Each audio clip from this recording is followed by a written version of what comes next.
Hello friends, ओसो coding के channel पर आपका हार्दिक स्वागत है। एसक्यूएल फॉर बिगनर की सीरीज़ में आज हम बात कर रहे हैं about my SQL. Means last lecture में हमने डिस्कस किया था टाइप्स ऑफ डीबीएमएस। हमने बात की थी आरडीबीएमएस और नो एसक्यूएल डेटाबेस के बारे में, क्या उनमें डिफरेंस होता है।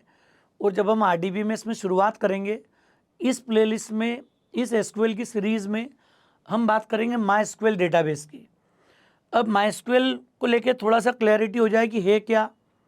हम लोग नॉर्मली ओरेकल का नाम, एसक्यूएल सर्वर का नाम, माइस्क्वेल का नाम रूटीन में बहुत कॉमन और पॉपुलर डेटाबेस के रूप में सुनते हैं। तो क्या होता है माइस्क्वेल की थोड़ी सी हिस्ट्री और इसके फीचर्स को लेके आज हम बात करेंगे इस लेक्चर में। सबसे पहले एक बहुत पॉपुलर ओपन सोर्स डेटाबेस है, मतलब आरडीबीएमएस। ये तो क्लियर हो गया। आरडीबीएमएस बताता है कि डेटा टेबुलर फॉर्म में स्टोर होगा, रोज और कॉलम्स के फॉर्म में स्टोर होगा। ओपन सोर्स होने का फ़ायदा समझ में आ गया, लाइसेंसिंग का चक्कर नहीं है।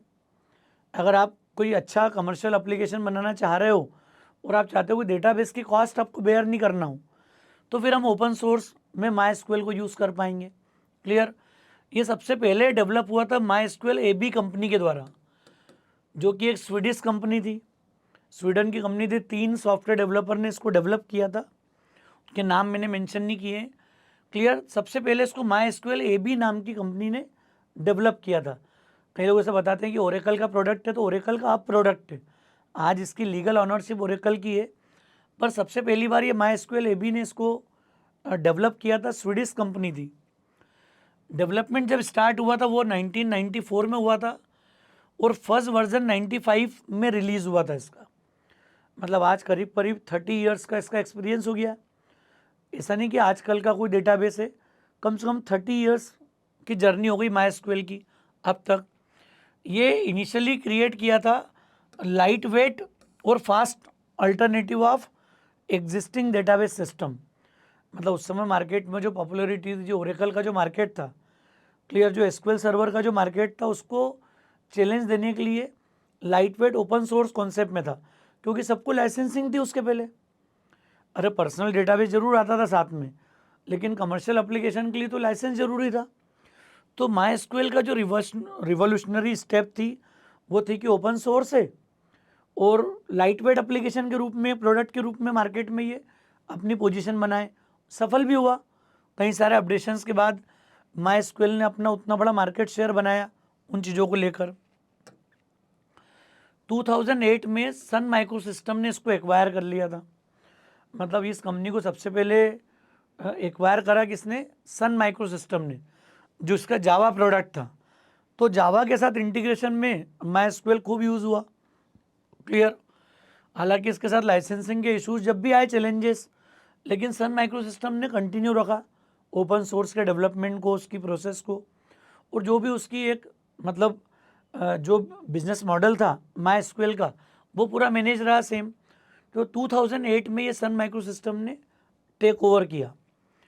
2010 में ओरेकल कारपोरेशन ने सन माइक्रो सिस्टम को टेक ओवर कर लिया। तो जावा भी ओरेकल का प्रोडक्ट हो गया और ये जो माई है ये भी ओरेकल का प्रोडक्ट हो गया।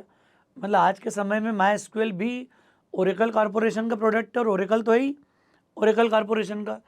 तो डेटाबेस के एरिया में एक बड़ी मोनोपोली अब ओरेकल कारपोरेशन की है, वो चाहे ओपन सोर्स हो या लाइसेंस्ड हो, दोनों एरिया में उसकी मोनोपोली है। क्लियर। तो जब इसने टेक ओवर किया सन माइक्रो सिस्टम को, तो जावा के साथ में माई को भी as it is clear acquired कर लिया। तो अब ये ओरेकल कारपोरेशन का प्रोडक्ट है। कई सालों के डेवलपमेंट के बाद भी, अपडेट के बाद भी, ये जो पर्टिकुलर कॉन्सेप्ट है ये अभी भी एक इम्प्रूव्ड परफॉर्मेंस देता है आपको, स्केलेबिलिटी देता है। कई ऐसे सपोर्टिव फीचर है जो हायर एंड ट्रांजेक्शन्स के अंदर आज भी फ्रूटफुल हैं, यूज़फुल हैं। मतलब कई सारे अपडेशंस के बाद भी हम लोग क्या नोटिस करते हैं कि माई अपने आप में एक बड़ा स्टेबल प्रोडक्ट है। कई लेवल के अपडेशंस के बाद भी आज भी ये इंडस्ट्री में ओपन सोर्स में फर्स्ट चॉइस है काम करने के लिए। क्लियर। अब सबसे इम्पॉर्टेंट फीचर इसके साथ में क्या क्या आते हैं? ये ओपन सोर्स हमने बोल दिया तो फ्री होना ही था। क्लियर। फ्री और ओपन सोर्स है। पहली बात, क्रॉस प्लेटफॉर्म अवेलेबिलिटी अपने को, मतलब प्लेटफॉर्म डिपेंडेंसी वाला कोई थॉट नहीं इसके साथ में, स्केलेबल है। आप अगर डेटा सेट रख रहे हो तो आप अगर किसी भी लेवल पे स्केल करते हो तो ह्यूज डेटा भी मेंटेन कर सकते हो। क्लियर, हंड्रेड्स ऑफ टीबी का डेटा भी हम लोग मेंटेन कर पाएंगे माई एसक्यूएल के साथ में। क्लियर, फ्रेंडली और कंपेटिबल है, मतलब आप किसी भी टूल टेक्नोलॉजी के साथ जाओगे और बैकएंड में अगर माई एसक्यूएल को यूज़ कर रहे हो तो you can work comfortably. Clear, my SQL के साथ में कोई क्लॉजेज नहीं है कहीं पर भी। सबसे बड़ी बात है client server architecture, N tier architecture support करता है। तो जावा में भी जाके हम अगर मल्टी टीयर एप्लीकेशन डिज़ाइन करते हैं या पाइथन के साथ करते हैं या कोई और भी प्रोडक्ट है, कहीं भी आप काम करोगे PHP के साथ में इसका ज़बरदस्त इंटीग्रेशन है। हर जगह हम लोग इसको यूज़ कर सकते हैं कॉम्बिनेशन के साथ में। तो क्लाइंट सर्वर आर्किटेक्चर जो वेब के एनटीआर आर्किटेक्चर में, MVC आर्किटेक्चर में जिसकी ज़बरदस्त डिमांड है, उस आर्किटेक्चर को भी ये सपोर्ट करेगा। क्लियर, वो डिपेंड करेगा आपकी चॉइस पे कि आप किस टेक्नोलॉजी के साथ आगे सॉफ्टवेयर डेवलपमेंट कर रहे हो, प्रोजेक्ट डेवलपमेंट कर रहे हो, दैट इज़ योर चॉइस।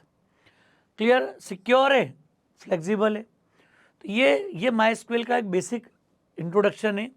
और जब हम MySQL को इंस्टॉल करने जाते हैं, हम नेक्स्ट लेक्चर में डिस्कस करेंगे इसका कंप्लीट इंस्टॉलेशन और कॉन्फ़िगरेशन।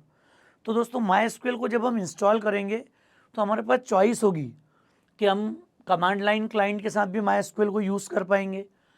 क्लियर, MySQL वर्कबेंच का हम लोग यूज़ कर पाएंगे। ये एक आपको GUI क्लाइंट प्रोवाइड करेगा जिसके बेसिस पर हम विंडो बेस्ड एनवायरनमेंट के अंदर ही सिंपल क्वेरीज एग्जीक्यूट करके आप तुरंत उसका आउटपुट देख पाओगे।